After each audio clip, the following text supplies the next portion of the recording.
Actually আমি আজি গৰম বন্ধৰ দিনকেইটা প্ৰায় এনেকৈ অনাই বনাই ঘূৰি আছোঁ। আজিও আমি ক'লৈ যাওঁ কোনো আমাৰ ডেষ্টিনেশ্যন নাই। এতিয়া আমি উপস্থিত আছোঁ নলবাৰী আৰু ৰঙিয়াৰ সীমাত। একচুৱেলি নলবাৰী আৰু যিখন কামৰূপ ডিষ্ট্ৰিক্ট, সেই ডিষ্ট্ৰিক্ট দুখনক ডিভাইড কৰিছে এটা নদী, ননা নদীয়ে। এতিয়া আমি ননা নদীৰ ব্ৰিজৰ ওপৰত আছোঁ। গতিকে আমি এতিয়া যাম, ক'ত যাম আমি নিজে নাজানো, গৈ থাকিম, য'ত ভাল লাগে তাত ৰৈ দিম, কথা পাতিম, আড্ডা মাৰিম, বাছ আকৌ ঘৰত গৈছে। ঠিক আছে, থাকক, চাই থাকক আমি ক'লৈ যাওঁ, কি কৰোঁ।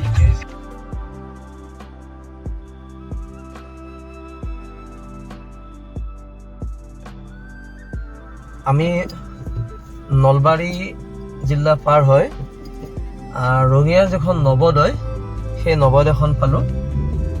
এখন বৃহত্তৰ স্কুল, জৱাহৰ নৱোদয় বিদ্যালয়। এখন হৰিয়ানদাম, ৰঙিয়াৰ পৰা প্ৰায় 9 কিলোমিটাৰমান নিলগত অৱস্থিত। আৰু আমি নৱোদয় পাৰ হৈ বতাহগুছি পালোঁ। এইটো বতাহগুছিৰ চক। কিমান আমি বতাহগুছিৰ চক পাৰ হয় আমি এইটো জামতলা বুলি কয়। ইয়াত এখন উচ্চতৰ মাধ্যমিক বিদ্যালয় আছে, মধ্য মন্দিৰ উচ্চতৰ মাধ্যমিক বিদ্যালয়, এটা মন্দিৰ আছে। আৰু এটা দীপংকৰ কি হয়, এইটো মোৰ ষ্টুডেণ্ট দীপংকৰক লগ পাই গ'লোঁ। কি হয়, জগদ্ধাত্ৰী পূজা ন? ইয়াত বহু ডাঙৰকৈ জগদ্ধাত্ৰী পূজা হয়, বহু মানুহ আহে। আমি প্ৰতিবাৰে আহোঁ। পূব ভিতৰত পাৰ হৈ বহুত ডাঙৰ ডাঙৰ বিল দুখন পোৱা যায়। একচুৱেলি আজিকালি মানুহবোৰে এই বিলবোৰ, খাল নদী বিল, এই সকলোবিলাক পুতি পেলালে, যাৰ ফলত 2000 বৰষুণ হ'লে বানপানী হয়।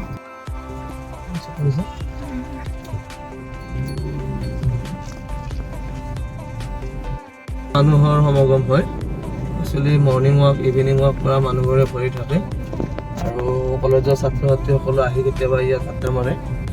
এটা বহুত ডাঙৰ পুখুৰী আছে, পুখুৰীৰ চাৰিওফালে ধুনীয়া গছ, বহিব পৰা আসন, এটা ভাল লগা পৰিৱেশ। কোনোবাই যদি সময় অতিবাহিত কৰিব বিচাৰে ইয়াত আহিব পাৰে। একচুৱেলি মোৰ এটা কথা মনত পৰিল, এই যে মই ৰঙিয়া জংচন বুলি ক'লোঁ। আমি এনেকৈ নলবাৰীৰ পৰা যেতিয়া গুৱাহাটীলৈ যাম ট্ৰেইনেৰে, তাত আমি দুটা জংচন পাওঁ, ৰঙিয়া জংচন আৰু মালিগাঁও জংচন।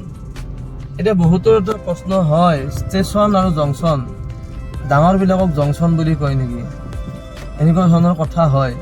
সেইটো কথা নহয়। জংচন আৰু ষ্টেচন হ'বলৈ হ'লে, বা ষ্টেচনৰ পৰা কোনবিলাকক জংচন বুলি কয়, কোনবিলাকক ষ্টেচন বুলি কয়, তাত মানে ডাঙৰ সৰুৰ মাজত কোনো ধৰণৰ কথা নাহি নপৰে।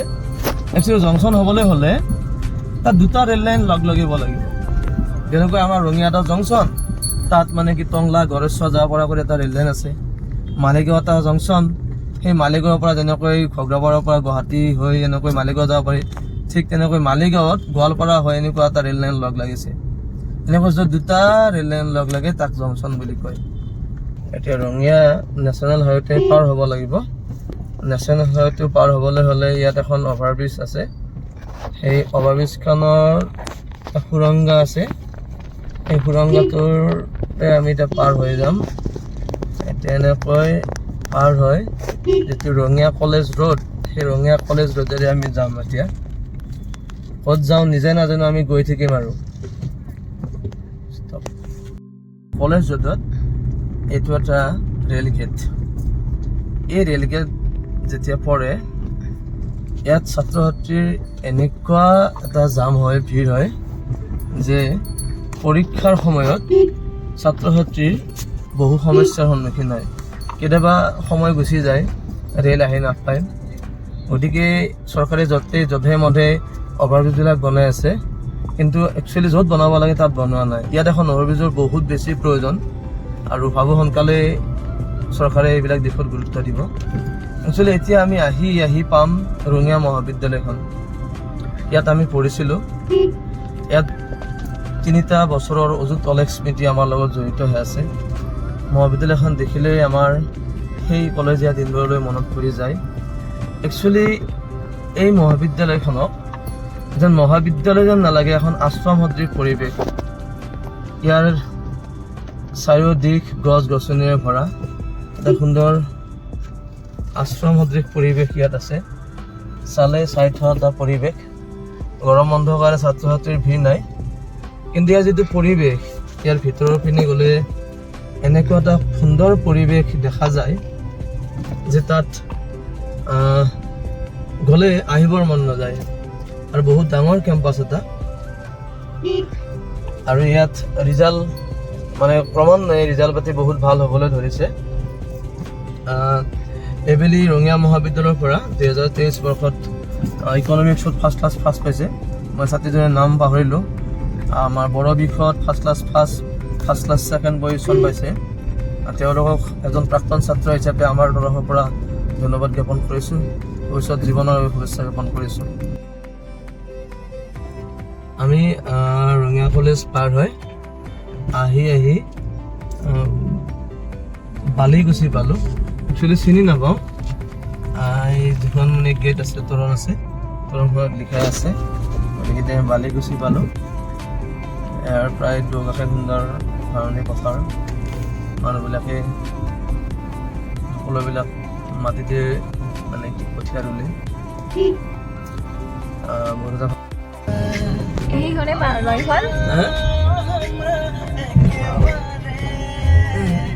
একচুৱেলি এনেকুৱা সুন্দৰ দৃশ্য আমি কেমেৰাত আবদ্ধ কৰিছোঁ।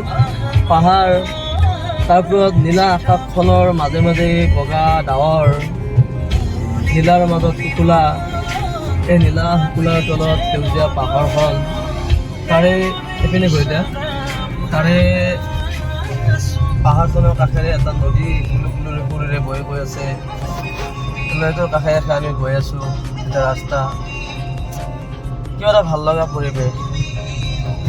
এই ভাল লগাবোৰ থাকে কাৰণে, এই ভাল লগাবোৰক আমি ভাল পাব জানোঁ কাৰণে আমাৰ আৱেগ অনুভূতি প্ৰেম আছে কাৰণে আমি মানুহ দমদমা পালোঁ। দমদমা চব পালোঁ। ইয়াতে একচুৱেলি আমি লেফ্ট ছাইড গ'লে আমি গুৱাহাটী পাম, ৰাইট ছাইড গ'লে আমি হাজো পাম। গতিকে আমি হাজো যাওঁ। হাজোত পঞ্চতীৰ্থ মন্দিৰ আছে যিহেতু, আমি যিকোনো এটা মন্দিৰ বা দুটা মন্দিৰত এতিয়া আমাৰ টোপনি ভাৱ হৈছে অকণমান কেমেৰামেনৰ। গতিকে যদি ভাল ৰেষ্টুৰেণ্ট পাওঁ, একাপ কফি, এনেকুৱা ইয়াত দেখা নাপালোঁ বাৰু, একাপ কফি খাবৰ আমাৰ খুব মন গৈছে।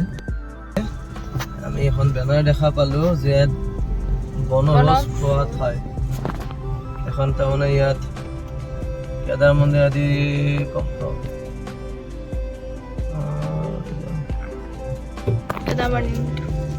বনভোজ খোৱা ঠাই।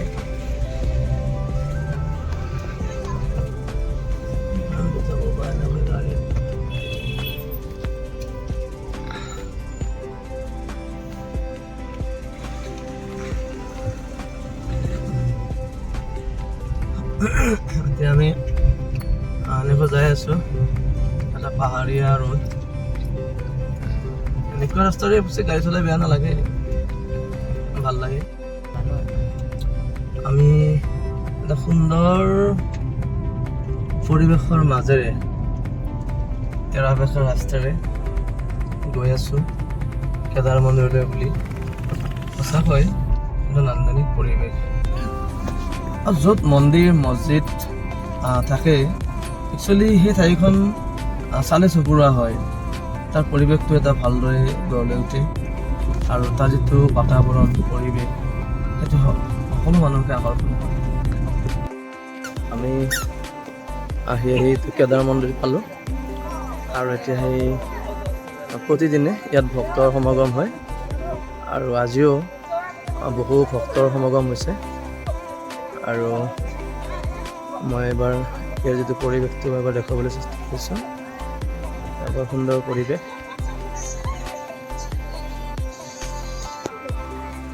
এই কেদাৰ মন্দিৰৰ লগতে লাগি আছে জয় দুৰ্গা দেৱালয়, যিটো মন্দিৰ প্ৰতিষ্ঠা কৰিছিল মহাৰাজ লক্ষ্মীসিংহই 1717 চনত।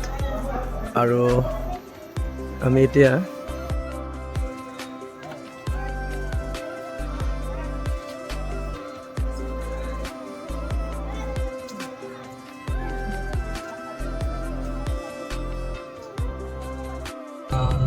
সেই কেদাৰ মন্দিৰৰ পৰা আহিলোঁ। আহি এতিয়া আমি পোৱামক্কালৈ গৈ আছোঁ। তো ৰাস্তাৰ এটা বিশেষ সৌন্দৰ্য আছে, কিবা এটা ভাল লাগে ৰাস্তাটো, মক্কাত যোৱা যিটো ৰাস্তা।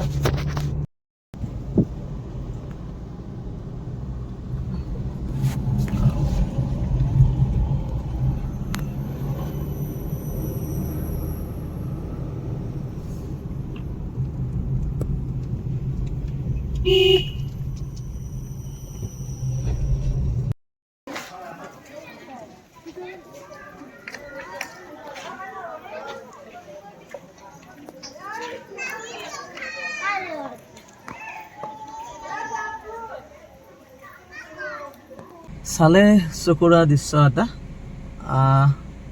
সেই চাগে সেইটো জান, আৰু সেই জানৰ দুয়োপাৰে মানুহ, মানে মাজে মাজে গছ, মাজে মাজে ঘৰ, মাজে মাজে বিল, মাজে মাজে সৰু সৰু জান জুৰি, কি সুন্দৰ এটা পৰিৱেশ।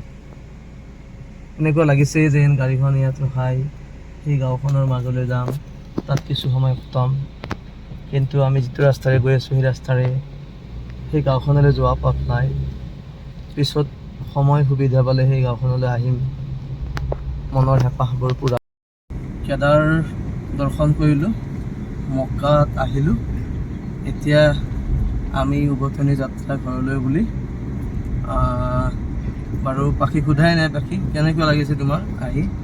আজি দিনটোতো ভালে গ'ল, আহিও ভালে লাগিল দুয়োটা জেগাতে। ঠিক আছে, আমি মানে সময় সুবিধা মিলি মানুহে এনেকুৱা কৰি ঘূৰিব লাগে ন? তাকেইতো, এনেকৈ ঘূৰিলে মানুহৰ মনত প্ৰশান্তি আহে, আৰু শান্তি বা সুখ এনেকৈ আহে। যদি কোনোবাই কয় শান্তি ক'ত পায়, সুখ কেনেকৈ আহে, এনেকৈ শান্তি অৰঙে তৰঙে দিঙে দিপাঙে ঘূৰি একো নিবিচাৰা কৰিও বহুত কিবা কিবি পোৱাটো হৈছে এনেকৈ ঘূৰাৰ এটা ফল।